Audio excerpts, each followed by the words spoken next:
Hi, I'm Joni Patry, and welcome to my YouTube channel.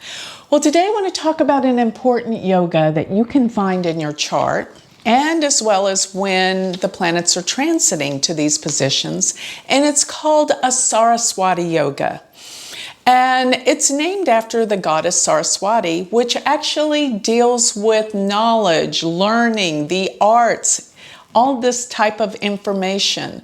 So it's about education learning, and I love it. It's like people that are artists of all sorts, such as literary artists, writing, can deal with painters, people who express themselves in a beautiful way. So this is the Saraswati Yoga, and what actually it constitutes is when you have the three benefic planets in the same sign, all conjunct.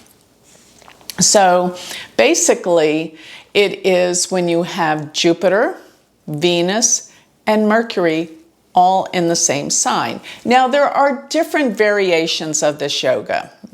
You know, I know that there's all these different variations, and it isn't exact unless you have it in certain houses. But I've seen the relevance of these three benefics being all together.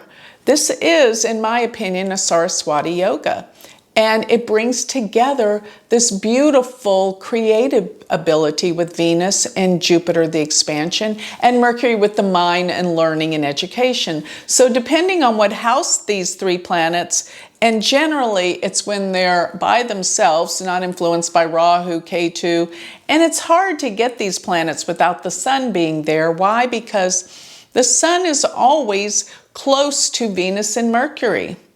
But the pure Saraswati is not going to be influenced by the sun or other planets. So looking for this yoga, they say that it should be in a good, strong house, such as a triconal house, which are the houses that are the luckiest, which are 1, 5, and 9.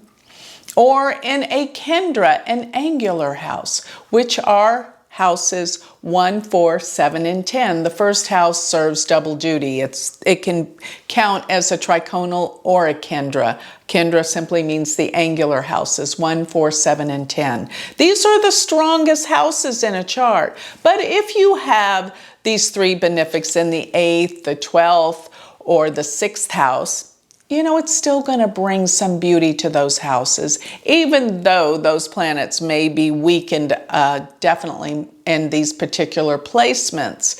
These are the Dastana houses, which are 6, 8, and 12. But let me just say, this beautiful yoga, and especially I look for times during the year that it occurs. And usually it occurs once a year. It's not that rare, because essentially wherever Jupiter is, when you get the Mercury and Venus, they come along, and essentially Mercury and Venus, they never travel that far from the sun. So at some point they will come into the same sign that Jupiter's in, and without the sun you will get a Saraswati Yoga. But sometimes it's mixed in, like next year Jupiter's going to be traveling for the most part, most of the year, with Ketu, so there's not going to be a clear, refined Saraswati Yoga during that year. But let me inform you about a day and a time period that's coming up here that we will have a Saraswati Yoga happening in the sky. And it is from October 28th till November 4th.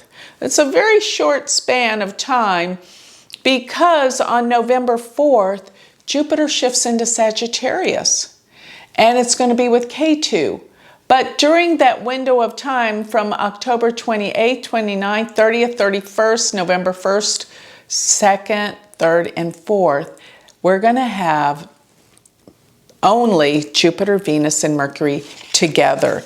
And that's the Saraswati Yoga. So during this time, you can plan to do very educational things that expand your mind, your awareness, your consciousness. Go to an art gallery, go to a museum, go to places where you can learn more about the arts, or start journaling. Do something where you express yourself from the deepest sense of your soul.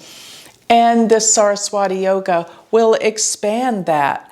level of awareness and consciousness for you in a beautiful way. This is a beautiful yoga, and it's a very opportune time to do things. So I wanted to point out this window of time this year because it is a wonderful, wonderful time. As a matter of fact, I planned as close as I could the weekend of my conference to capture, which my conference will be, I think it's late that night, on October 27th, which is the day that we will all say our farewells and goodbyes on a beautiful note with the Saraswati Yoga going on. I might as well give a little plug here while I'm at it.